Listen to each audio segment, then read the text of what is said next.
What's crack-a-lackin', yes men and women all over the world? Today we have a used build, all used parts, price performance to the max, and we're using a first ever on the channel, a 6-core AMD Phenom. I picked this up in Taiwan before Computex started for about 50 USD. Now we've got a GTX 660 Ti as well, got this off Gumtree for about 60 Australian dollars, and we got this in triple P terms for about 45 USD. Some of the other parts include a OEM case, which I'm gonna hack up here today. That cost me like next to nothing. I think I've used it from a previous build.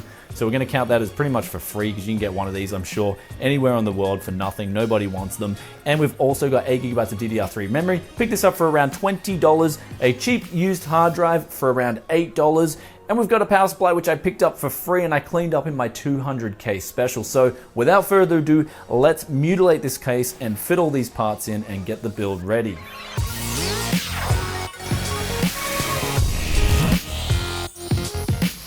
There's a free Windows 7 key if anybody wants that. As always, take care of you guys.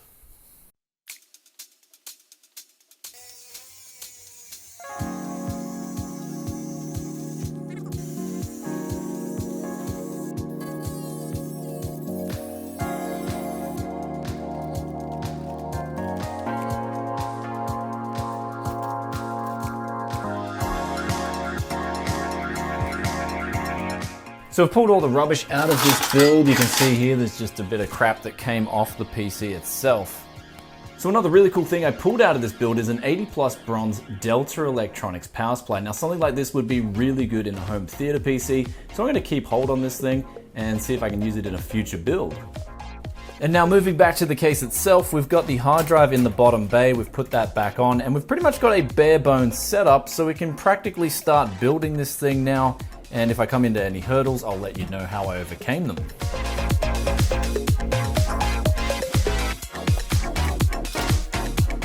So we just got the power supply in. That was actually really difficult. We had to plier out, bend this out, cut out the top.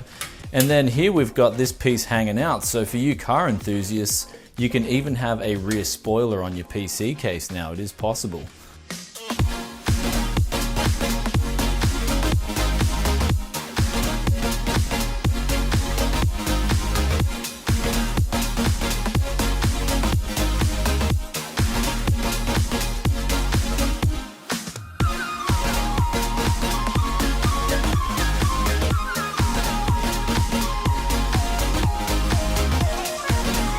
So here it is completed. We've just got to do a bit of cable management now, and this case is so awesome. I mean, forget about RGB, forget about all these $300 cases with tempered glass. This is cosmetics right here. We even have a spot up here in the top right to do a bit of cable management.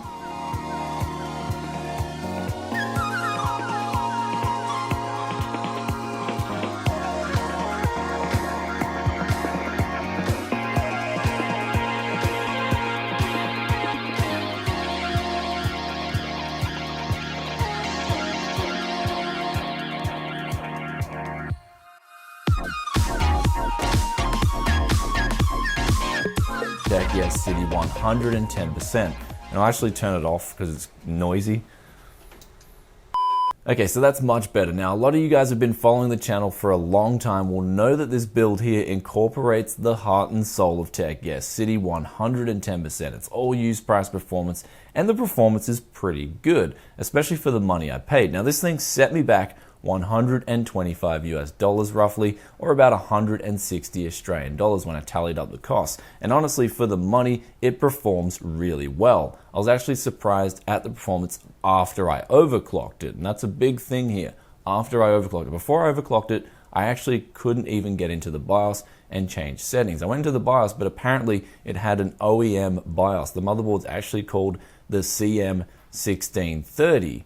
And it's an OEM version of another board called the M78LT or something like that. So initially I tried getting that BIOS and flashing it onto this one, and it wouldn't let me. And then I looked on the internet and someone made a hacked BIOS.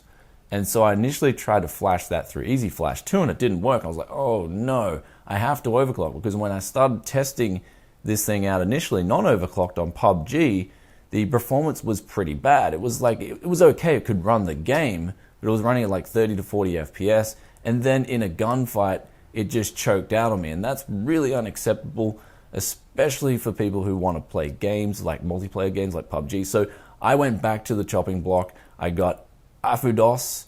I then force flashed the BIOS. And this is a risky procedure because I have bricked a motherboard in the past doing this method. It's an OEM board, a counterpart of a retail version, and you force flash it and it can't work sometimes. So I made a DOS bootable and then force flashed this BIOS, and it was really good after that. I could now overclock, and the default setting was 2.9 gigahertz for this processor. However, the memory was only clocked to 1066 megahertz.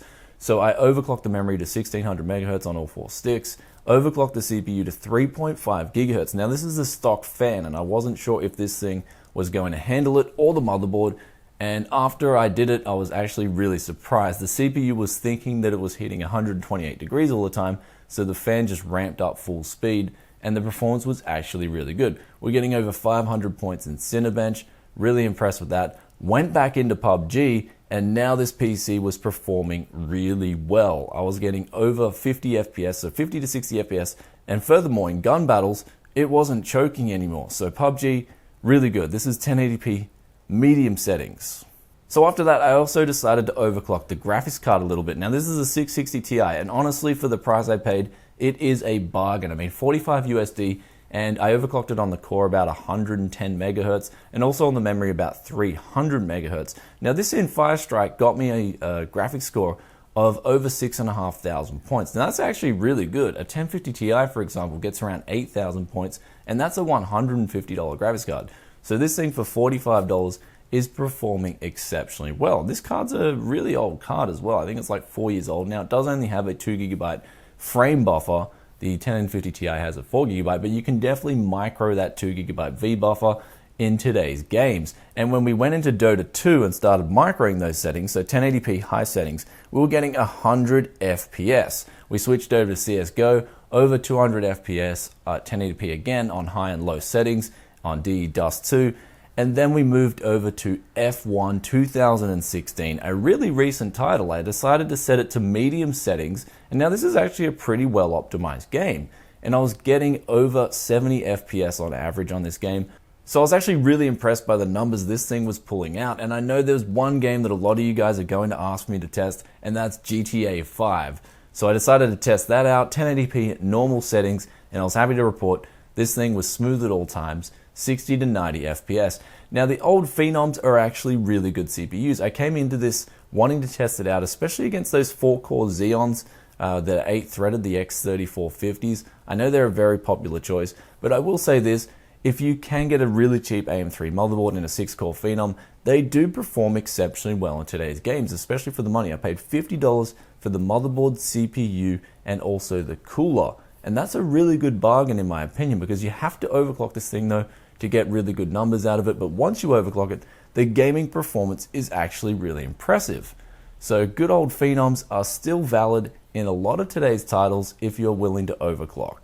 And lastly, I will say this computer was a lot of fun to build, especially since everything worked. I didn't have any problems really, except that BIOS update. It did take me a while to figure out how to get around that. But besides that, a lot of fun, especially with Dadman on the angle grinder, and then figuring out how to get it all to fit. I mean, as I said before, we've even got a rear spoiler on this thing for cosmetics. So I'm absolutely loving where this build's going. I don't even think I'll put it in another case. I just like the way it looks, honestly. It just represents what I would be doing if I was just getting into PC gaming and I didn't have any money. This is what I'd literally be doing, unless of course you've got animals around the place, or you've got a young toddler running around or something like that, then you might have to reconsider some life choices and maybe go out and get like a $50 case or something like that. But other than that, performance awesome, build awesome. Let me know what you guys think in the comment section below about this thing, and I'll get back to you as soon as I can. As always, love your work, and if you like the video, then don't forget to hit that like button, and of course consider subscribing if you enjoy this content and all the other content I put out around here, and I'll catch you in another tech video very soon. Peace out for now. Bye. What is crack-a-lackin', ladies and gentlemen? Shut up, birds. I'm trying to film. After we did a 24/7 for one of the boxing matches.